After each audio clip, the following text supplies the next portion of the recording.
I'd like to do a drink. Or I'm good, thank you. Okay, You sir. want a whiskey? No, thanks. Have a whiskey and you won't remember anything. Tell me your name and date. Date what? Today's date. Today's Oh, date. today's date. Yes, sir. My name is Monty Herson, and today's date is May the 18th, 2015. Very good. Now, I'm going to go in chronological order this time. Tell us what you remember or what you know of your parents or grandparents and how they got to South Africa. That's a very good question. My father never ever spoke about it. Just like, he says they got on the boat and he had a talent of cutting hair, and that's what he did, to work his passage down, and that's what he did. All the sailors, he used to cut their hair. Those were his days. And then he came here, South Africa. to South Africa, sorry, not here. And he worked in a concession store. I don't know if you know what that is. And I think it was Redwood. And from there, he actually opened up his own store, like a haberdashery store, grocery store combination in the country, in the boondocks as we call it. And that's what he did. In a little town called Brayton. Yeah, in a little town called Brayton. It's a small little place 20 miles from a big metropolis called Ermelo. Are we still there? Yes. Right. My mother came with her father and they lived in Boysons, I think it was. Boysons, Overton. And my father must have met her somewhere along the line. I was never told how, what or where, because little children shouldn't know these things. And my mother was what you call a barrier. She used to do everything. She went to marry my father. She went to the country with him. She cooked. She made. And where she couldn't buy, she made it. She used to make noodles and you name it and everything. And eventually we all left there. My father didn't sell the business, but we left.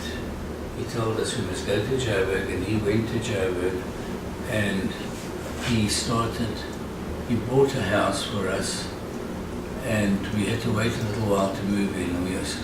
We lived in an apartment on the Berea, which is like on the heights of Joburg.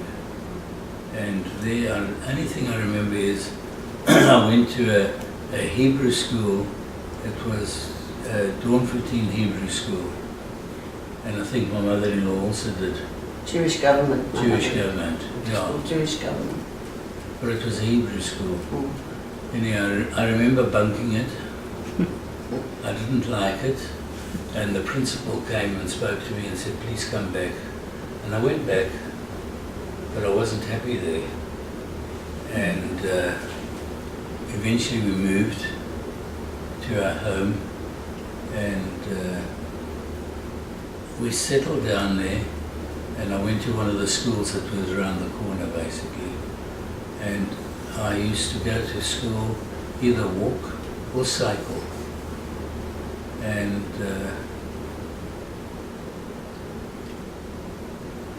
just trying to think.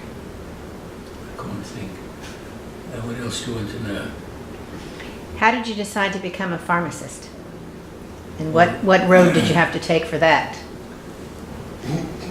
I actually started doing dentistry, and that was like beyond me. I couldn't cope with it, and from there I just swapped onto pharmacy, and I was happy in that. I battled some years, but I got it. And Those are the years that were good because I had friends then. I didn't have many friends before that. And then I met Naomi. She was at college, also doing pharmacy, but I was what you call upstairs and she was downstairs. So Well, I was first year and you were final year. yeah, That's right. so that's what I mean. So she she didn't even come into the picture of anything, and and just trying to think. And then one day I got a phone call. It was Naomi. She says, "We're having a pharmacy meeting, come." So I said, "Hang on a moment." I said, "All right, I'll come if I can pick you up and take you." So she agreed, and that started the romance. An official carpool. That's good. Yeah, but only for her. I didn't schlep others. But she didn't stay with pharmacy? Who, Naomi? No, she did her basic training. She did an apprenticeship and she did her first year, 3 years. 2 years. 3. Yeah. And I qualified and we got married virtually soon after. And we went out on our own into the big wide world. But you stayed in Johannesburg? Stayed in Joburg, we didn't move.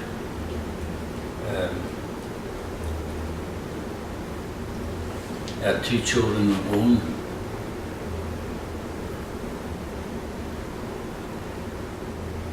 Neil and Peter Ann. So now fast forward a little bit of your version of how did you decide, when and why did you decide to leave your home in South Africa? I was very unhappy in South Africa. First of all, it's racial. I couldn't stand the blacks. Oh, you don't. Well, they can edit it though. Well, I couldn't.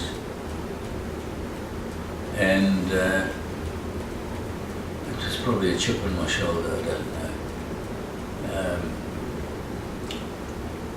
That's what we decided to eventually go. And Naomi wasn't happy to go in the beginning, but then afterwards she resigned to it. Did you consider anywhere else, or was it always because your children were here? The It would children be. were here, and that's why I wanted to be here with them. The other alternative would have been maybe Australia or Israel, but I wasn't a Zionist. And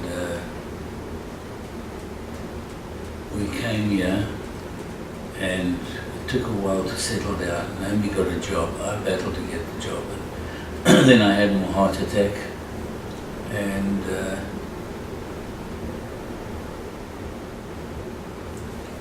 I'm just trying to think. You had the job first. You worked Yeah. for Tom Farm. I did, I know. So, did you ever think that, I guess, I don't know if that point in your life, if you were willing to do what it took to get your pharmacy license here? Or did you pretty much think you'd just stay somewhere in the field but not get your license? I thought of that, but to travel up and down, I wasn't prepared to do it because I had to go to Austin to stay there. And I couldn't do it to Naomi because she wanted to be here with the children. And it wasn't fair, so we decided that I'll see if I can get a job, which I did. I got a job as a technician. I wrote the exam, which I got through, and that wasn't too bad. It was easy, actually. And I settled down to that. In your opinion, was it the right move to come here? Was it the right move? Oh, definitely. I don't think I could have stayed in South Africa. I wasn't happy there.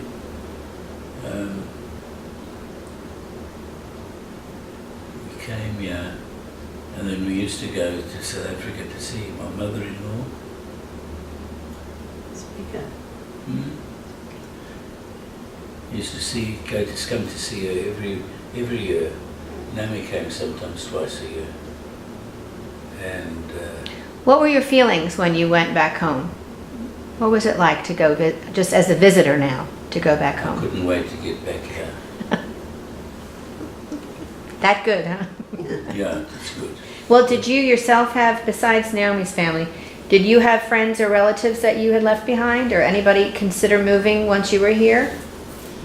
My relatives, I had a few cousins that stayed in South Africa. They didn't move. They weren't even contemplating it, and they're still staying there.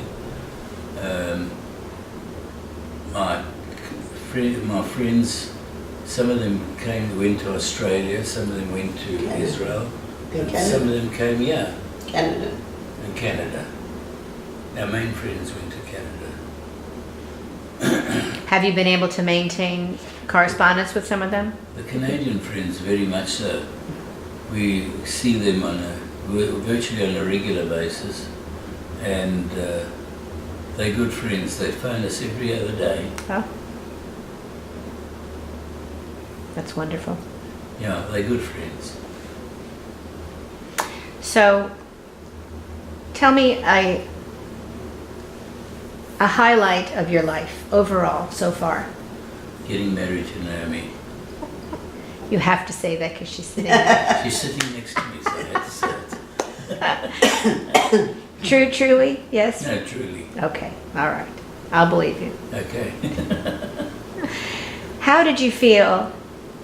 I just thought of this for a moment. How did you feel personally coming here? What was the community like for you when you first got here? I'd made up my mind to adapt to anything that we met. And the community wasn't that friendly. And they're still not friendly. They're strange. I don't know how to put it. Well, leave it.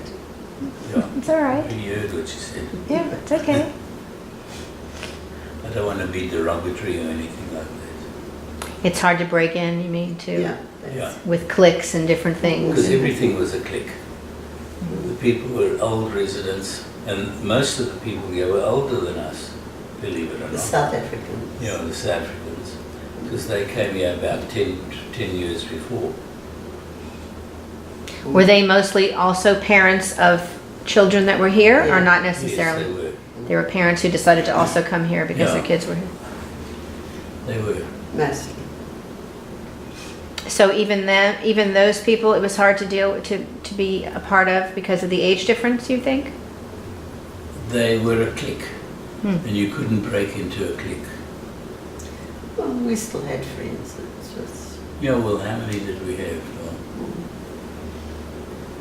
How do you feel now, having been here a while, compared to then? Is it any better? I'm very happy here. I've been happy here all the time. Except for when you were not feeling well, I guess, No. that part. I was quite happy to be a packer at Tom Thumb or do anything. And eventually I got this job that I wanted. And I was happy in it. And I had good bosses and they were very good. How long were you there? How long ago did you retire officially? It was, what, 4 or 5 years, I think. end of 2011. Yeah. So now you're just enjoying the grandkids and the Yes. children? Yeah. Okay. When I see them, because they're all so busy. Our elder granddaughter is at SMU. Our other granddaughter is at Michigan. Michigan. I never remember it. And the grandson, the oldest one, is graduating end of this month Okay. from school. And he's going to Dallas UNT. UNT in Denton. And the other grandson is he's a sport. He loves soccer, he loves basketball, and that's what he lives for. Do you go to his games? I used to, Yeah. but the seating is very uncomfortable. And most of these places you can't sit in the sun. No.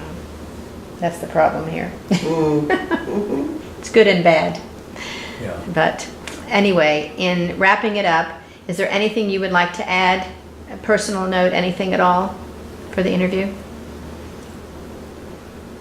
That we're very happy here, and given a second chance, we'd do it again. I don't know about Naomi, but I think she would, because everything and everyone is here. Very good. Okay. Thank you.